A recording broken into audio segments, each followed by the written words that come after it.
Hey, MBA fans and friends, Nicole Wilson, your Vice President of Economic Development, back with another episode of an Economic Development Spotlight. A little bit of a shift from our investor spotlight, but really wanting to highlight people and projects doing incredible things in our community. So I'm joined this morning by Dan Dimitroff, who really needs no introduction. However, Dan holds some really cool roles in the community and in his private work. And I'd love to use this platform just to share some really cool things that are happening. So maybe let's start with what your maybe favorite title is and how did you come to it? Well, let's do the real first. My favorite title is Dad and husband. My wife, Sarah, my kids, Charlie and Grace, and my son, Taylor. That's probably the most important title I have and the most fun. But professionally, I am a partner at RDS Management, which stands for Rowley Dimitroff Stoddicker.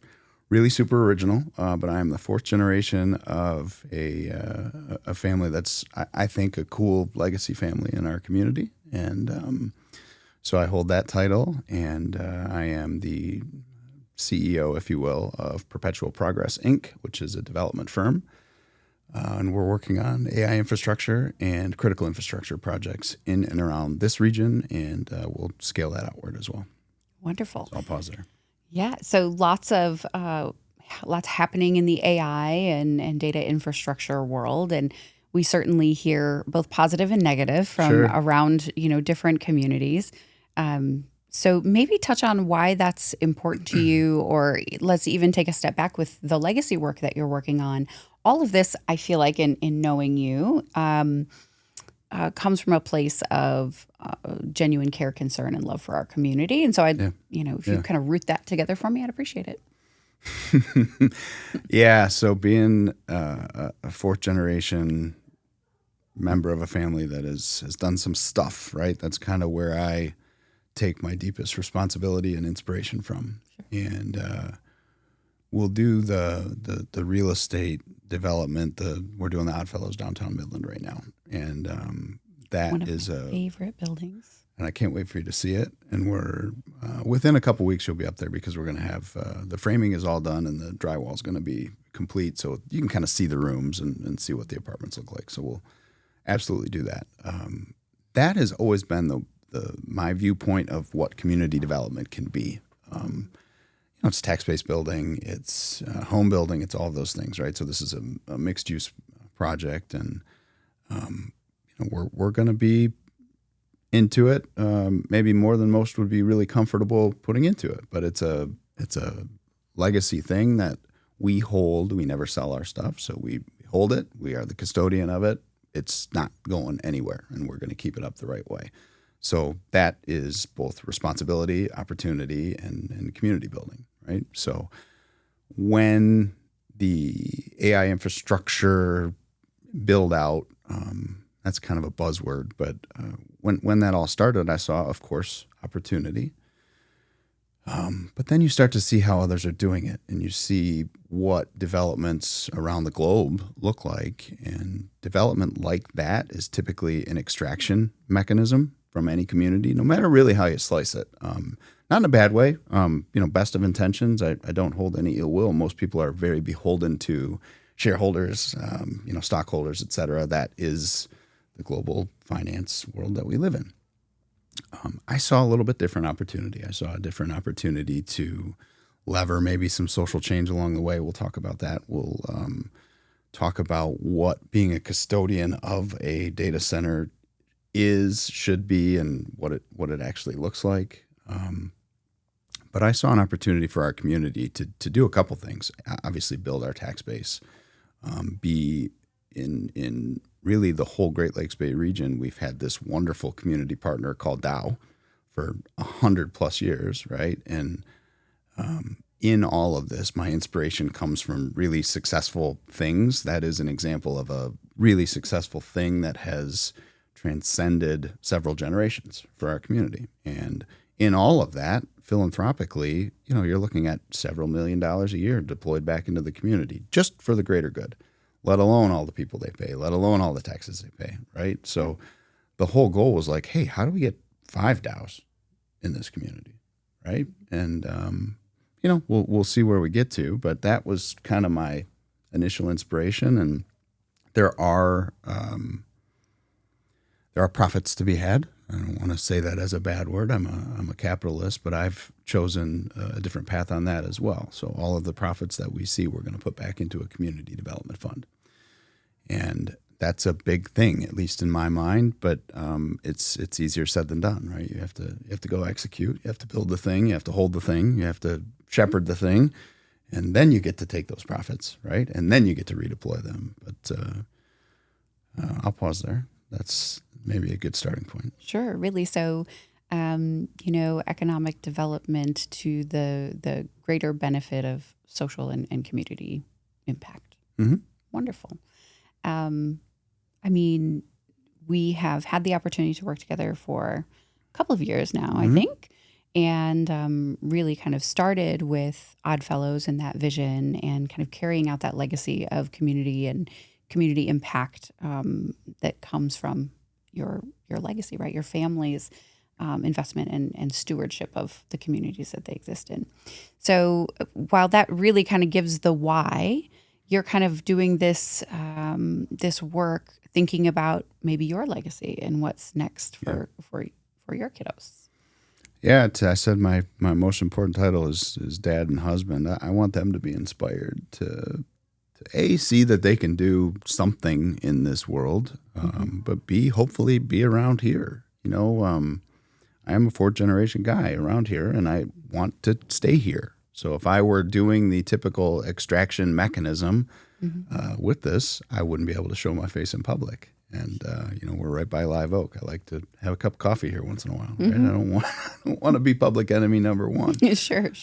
So we have to do it the right way. And to your point, my daughter's going to be a senior at Dow next year, and she kind of likes the real estate business. So I want her to be around. I want her to see what that means. I want her to. We do every couple of weeks. We'll go up to the Oddfellows and she'll check on it with me. My 11-year-old's getting a little bit more interested, but she'd tell you she's not interested, right? Because that's part of the whole being 11 years old, right? But it's a whole heck of a lot of fun, and I don't know how much I want to go into detail with this in this forum, but I spent 15 years out of the community, healthcare technology and finance, and living here still, but just here on the weekends. And, being a real member of your community also comes with responsibility. You need to deploy your resources, your knowledge, all of those things in a wonderful forum. And MBA has afforded me that forum within the Economic Development Strategic Council, if you will. And that's important to me because I take great inspiration in sitting in meetings like that, right? And it's like, okay, how do we add value? How do we, put that to the next degree? What do you want to do with economic development in our community? How do we add value for you? Right. It's important. And it's such an interesting paradigm. I mean, economic development, we talk about it, certainly in this forum and many others with economic development or with the MBA. But every community looks a little bit different in economic development. And certainly, some of the projects, the Oddfellows definitely touches some of the housing work. And I had the opportunity recently, someone said, why in the world, are you working in housing? I was like, well, we're trying to solve for talent and we're trying to solve for population growth. And when we do that, we have to look at the factors of why that isn't happening. And so we work upstream. I won't go into any more detail than that, but it's really neat to be able to kind of create those ties and share the kind of bigger picture of why we're working where we're working. It's like you just nailed it. It's all connected. And if you don't look at it really holistically, you end up losing on projects. There are several examples of that in Michigan right now. Yes. And I try to put that hat on as often as I can and look at all sides of the trade. Right? Like, okay, if this company wants to come here, what are they going to need? And you talked about housing. This whole AI infrastructure development thing, if you look at it for the lever it can be, we're 32,000 units short of demand in housing. Yes. Right? So I talked about the fund. I look at our community and I say, okay, what do we need?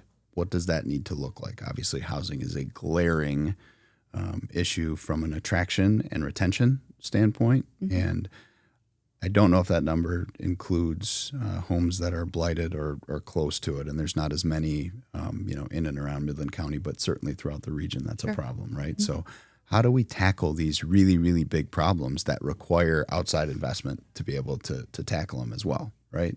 So the ideation of the fund was, let's actually create a fund for the good, a third, a third, a third. So whatever the top number of the fund is, we don't need to go there, but you put that in like BlackRock's management or something, right? You can earn 10% of annually. So whatever that dividend is annually, look at the family foundations. That's kind of how they're modeled, right, in Midland. So we will be able to redeploy X amount of dollars annually.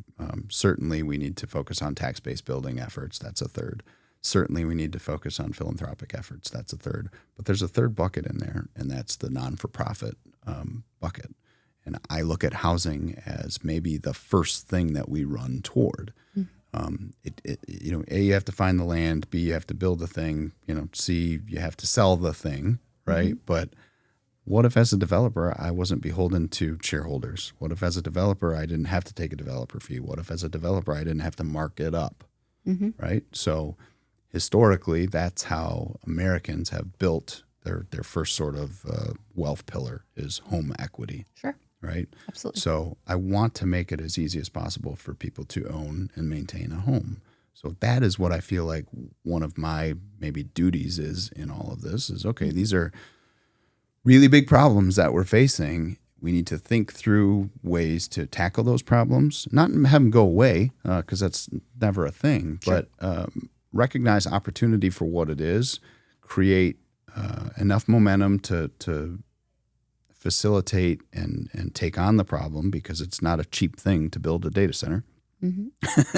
But above and beyond that, whatever profits you do take, use them for the greater good, right? And I think that's truly what's missing societally at the moment. There's this thing called conscious capitalism, and there's a Great Lakes Bay region chapter that is actually quite viable from what I understand.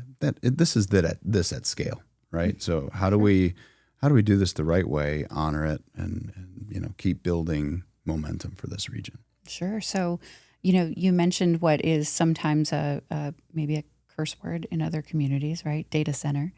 So let's talk about, and I think we've had this conversation many times, but Midland's kind of interesting when we look at data center prospects or the possibility of a data center landing here.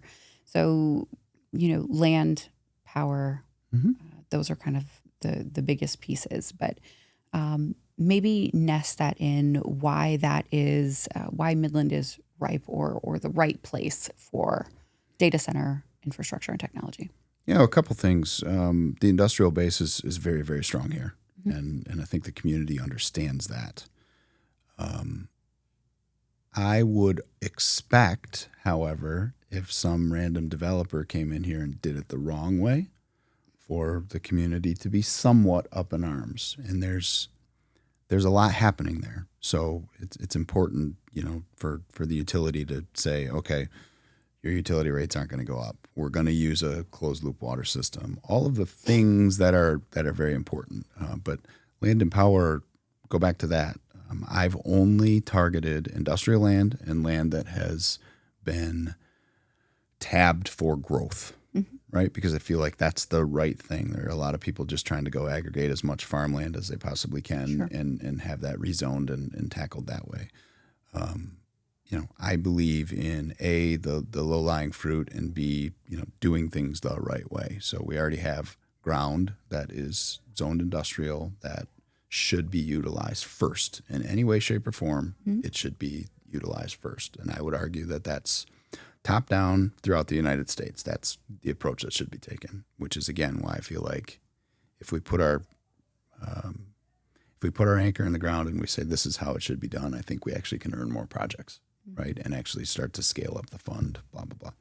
But it all gets rooted here. So land and power is a very interesting thing. You have consumers as the main utility, but we also have a great, utility, if you will, an MCV Capital Power here that I think wants to be a part of this as well. and they're uniquely situated, and there's a unique amount of capacity that we can maybe jump on as well.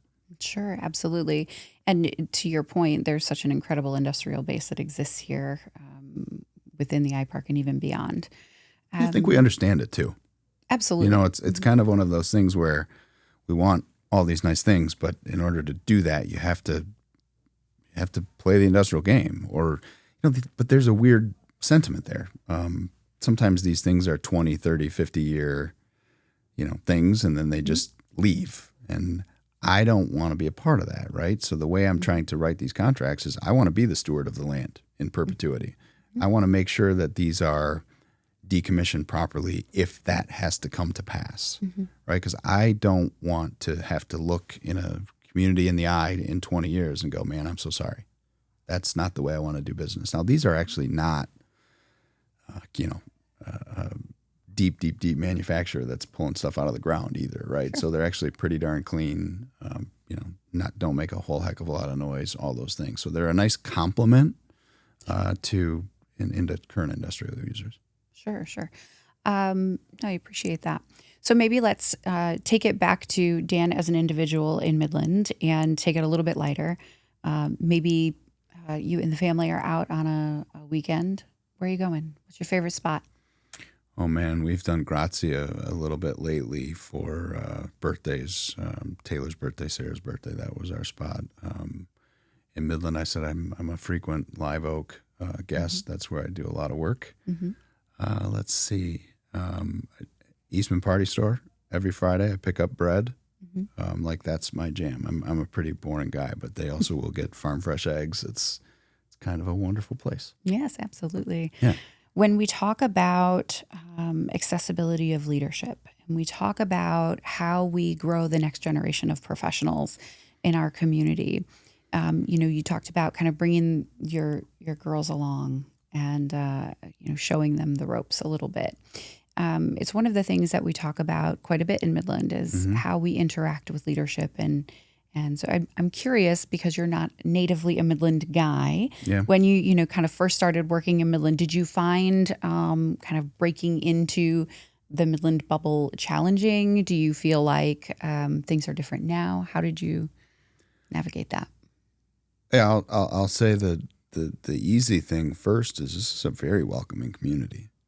It really is. And I'm fair amount of holdings in Bay City. That's kind of where the family was based. I live in Freeland. I spend, it's probably more time in Midland lately than Bay. And it's been wonderful. And I think sometimes just leading with your heart and leading with what you're doing, and we did join MBA rather quickly in the process, and you've been great in introducing us to anybody and including us. And we've done business with like Three Rivers is doing the Oddfellows building, and they've been wonderful, including us and everything as well. And like I said, I think just sometimes sticking your neck out or your hand and shaking somebody's hand and saying, "Hey, here's who I am, here's what I do," and it's been wonderful. I really have no complaints. Yeah, leading with authenticity and a genuine heart does make a big difference in kind of progress.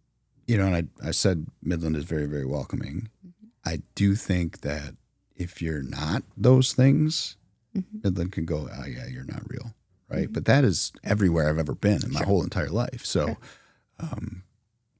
if you're a fake, you can be spotted rather easily. Yes, absolutely. Dan, thank you so much for your time today. I really appreciate you taking the time out of your schedule and sharing kind of your big picture visions. And it's always a pleasure to kind of talk concepts and ideas and thinking through, the next ways to make Midland even better. Thank you.